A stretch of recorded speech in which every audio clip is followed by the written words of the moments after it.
O primeiro ponto mesmo é escutar essa mulher para saber onde é que a gente vai reportar, né? E aí a gente tem os desafios das estruturas corporativas. Redes de enfrentamento à violência contra as mulheres. Serviços especializados. Em tese, toda a rede pública de serviços que desenvolvem políticas públicas de cuidado, de garantir uma vida sem violência, quer seja pelo meio da saúde, da assistência social, de política habitacional, enfim. O ideal seria que qualquer pessoa que atenda uma mulher e que conte, que relate uma situação dessa, saiba como funciona a rede de atendimento e possa encaminhar essa mulher para o serviço mais adequado.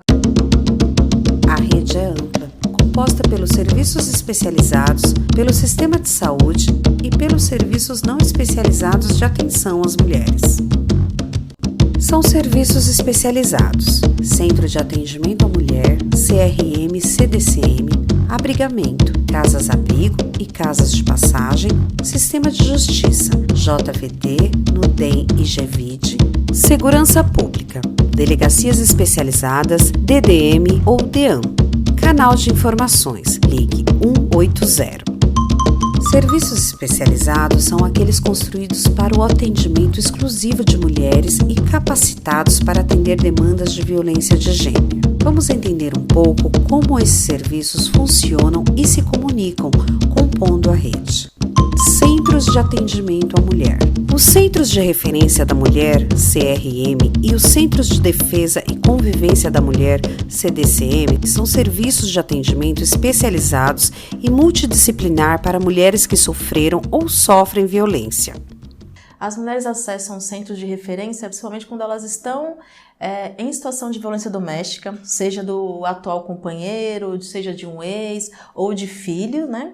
Então ela está sofrendo violência, seja psicológica, física, normalmente é encaminhada por um órgão da saúde, quando um profissional tem uma escuta mais qualificada e consegue ter essa sensibilidade de perceber que o que a mulher está passando é da violência e encaminham para a gente, que normalmente elas não conhecem o centro de referência. Então chegando aqui ela passa por um acolhimento para a gente entender melhor a situação dela.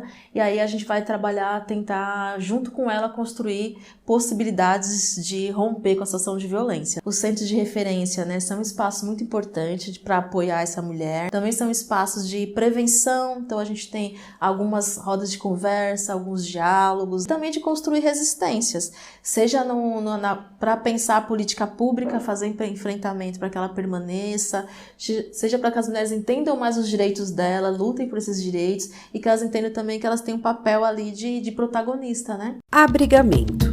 O abrigamento é uma medida de proteção para mulheres ameaçadas de morte ou que, por decorrência da violência, estão sem moradia. Casas de passagem são espaços para abrigamento de curta duração. Casas-abrigo são espaços para abrigamento sigiloso para mulheres em risco de morte.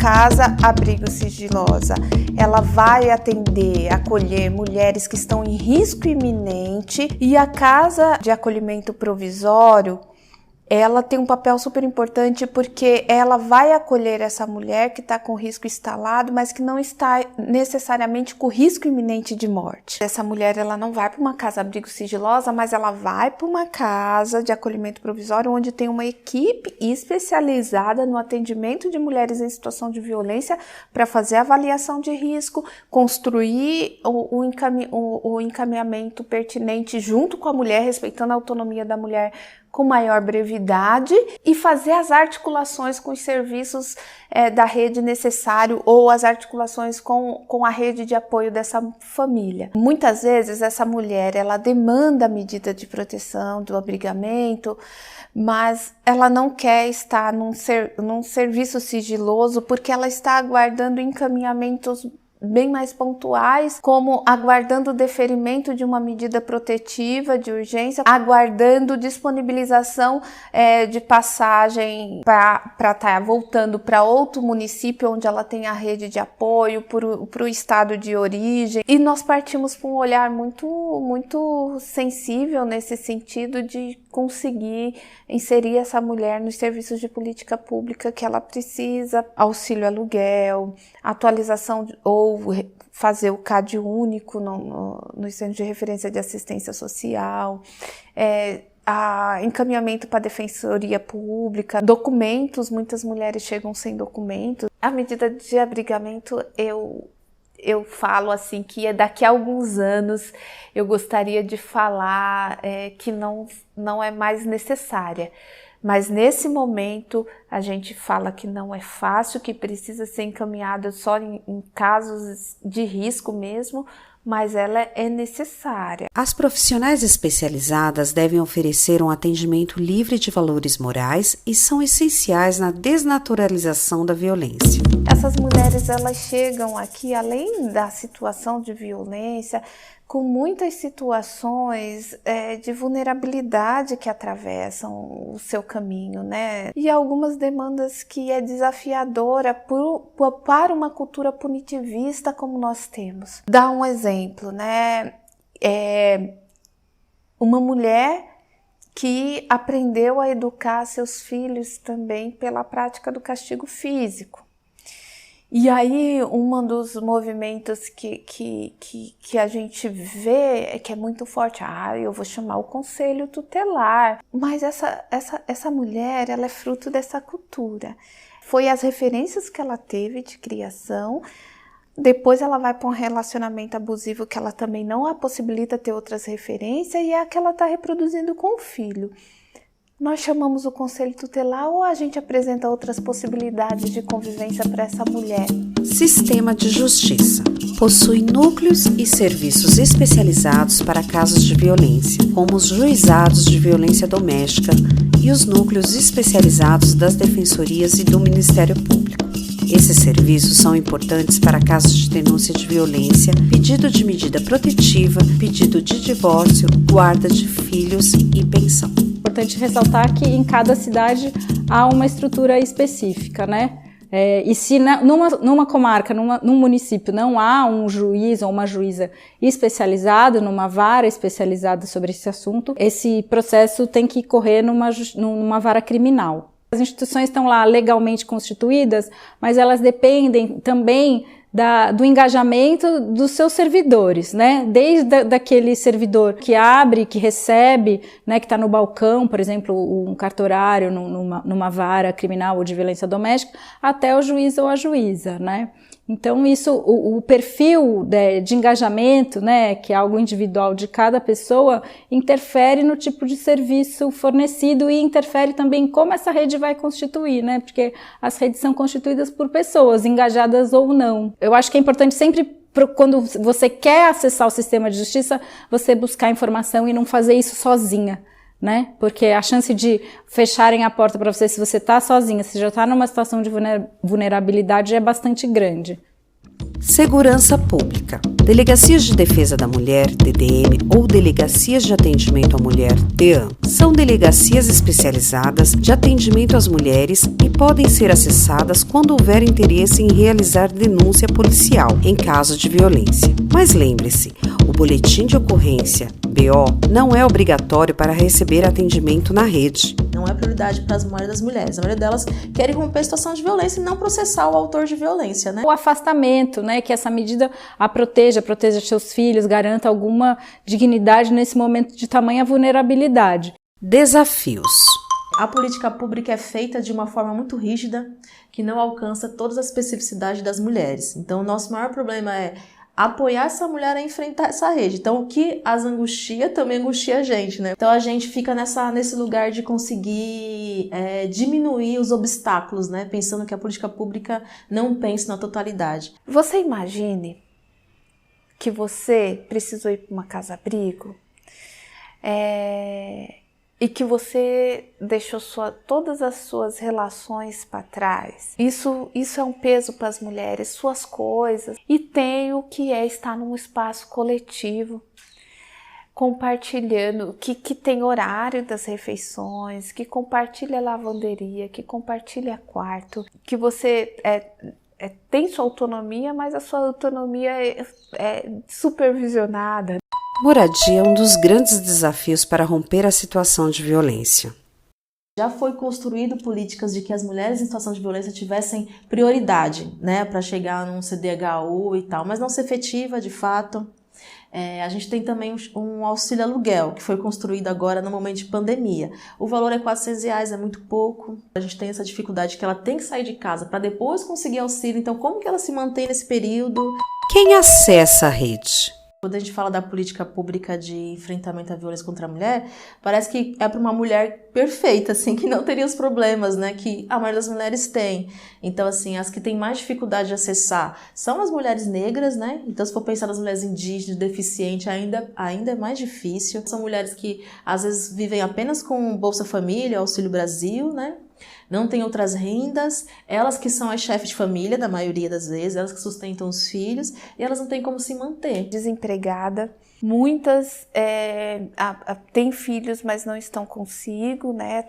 Ou na sua rede de apoio, ou acolhidos, mas muitas chegam com filhos. Quando elas chegam aqui, às vezes a situação já está num nível muito mais grave. Então, assim, ela passou por vários serviços, não recebeu a orientação correta, não foi ouvida, né, como deveria. E às vezes elas iniciam um processo, por exemplo, de guarda ou de partilha, já de uma forma ruim, né, que ela já sai perdendo, então, porque ela não teve uma orientação. Os abrigos, eles fazem uma série de exigências.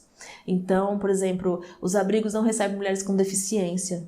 Mulheres que têm alguma questão com saúde mental também é negado para elas. O uso de álcool, drogas também é difícil para elas. E aí tem algumas questões para a gente refletir sobre quem são as mulheres negras que estão chegando no serviço. Precisam ter o acolhimento qualitativo, humanizado como qualquer uma outra.